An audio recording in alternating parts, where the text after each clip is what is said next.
So why, two questions, why hasn't that happened with the current Prime Minister, who came in with great promise that he was going to make all of these changes, or at least start them?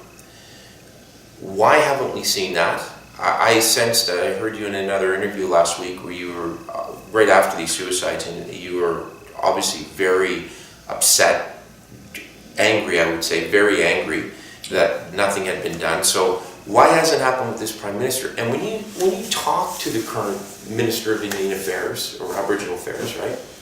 What does she say when you say that to her? Why didn't you get the funding into that community? The chief wrote, why isn't this happening? What do they say? Well, I hear very positive talk, but the reality is Canada was found guilty last January of systemic racist discrimination against children in a human rights. Our Supreme Court Justice, Beverly McLaughlin, has referred to this as a cultural genocide. Yeah.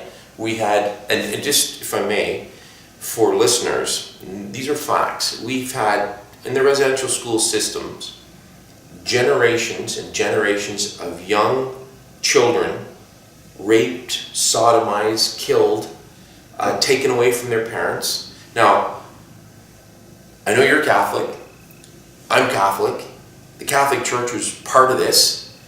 We had an apology, but that has affected generations until really this is the first time in generations where we've had an Aboriginal population where 70% are under 30, they're starting to succeed in certain ways.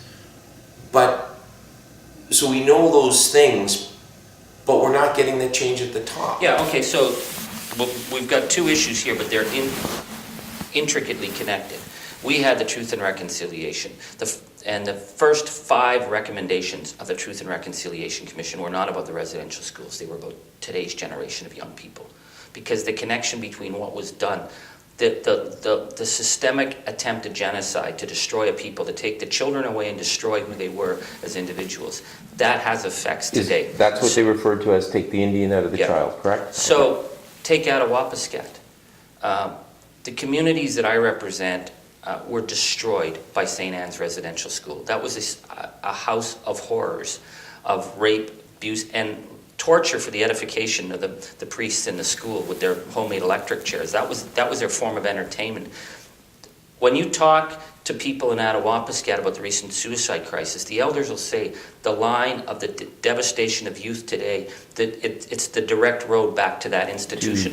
Generational abuse. It's intergenerational abuse. So you have that. So the Prime Minister said we will implement all the Truth and Reconciliation Commission recommendations. What we're seeing is that the government is fighting residential school survivors in court. They are. I have no idea. I can't even begin to comprehend. The minister, Jody Wilson-Raybould, is the first Indigenous Justice Minister, and yet they are in court against. They just had a case thrown out of a survivor who was raped by a priest, but couldn't remember the date he was raped, so they had the case thrown out. But did you ask the minister about that case? Yeah. And what did she say? She's gone to ground. I've written her numerous times. I wrote her about St. Anne's Residential School where the government suppressed evidence. They had thousands and thousands of pages of police evidence of the rapes and abuses that happened at St. Anne's. And they went into those hearings. They told the survivors, come to the hearings for and just tell your story. You don't need to bring a lawyer. It's not going to be confrontational.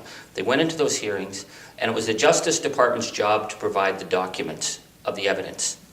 They said there was no evidence of physical or sexual abuse at St. Anne's, even though there have been massive police investigations, thousands of pages of police testimony. So all these cases were thrown out. That was the first thing I brought to the new Justice Minister. We can fix this. We've heard nothing.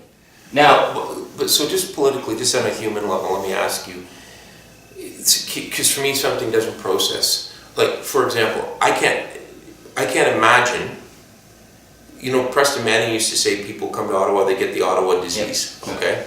I can't imagine you, for example, if you're the minister one day, maybe you'll be the leader, but the minister of Indian Affairs, and that happens, I can't imagine you going to ground or being captured by your bureaucrats and not doing something.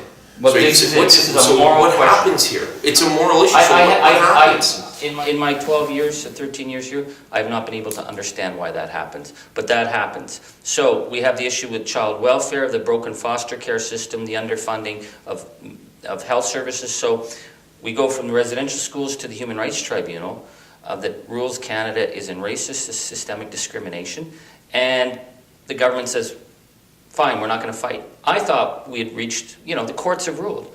Well, they are still in court fighting. They spent over $500,000 fighting Cindy Blackstock. This is why I was on the CBC the other day. The government's claiming they're spending enormous amounts of money. It sounds great. They haven't spent any of that money. So is it incompetence or is it systemic negligence? But we're talking about services to the most vulnerable children, kids who end up on the street, kids who end up getting trafficked, kids who end up getting killed, kids who end up dying in these nurses' stations because there's no medical support.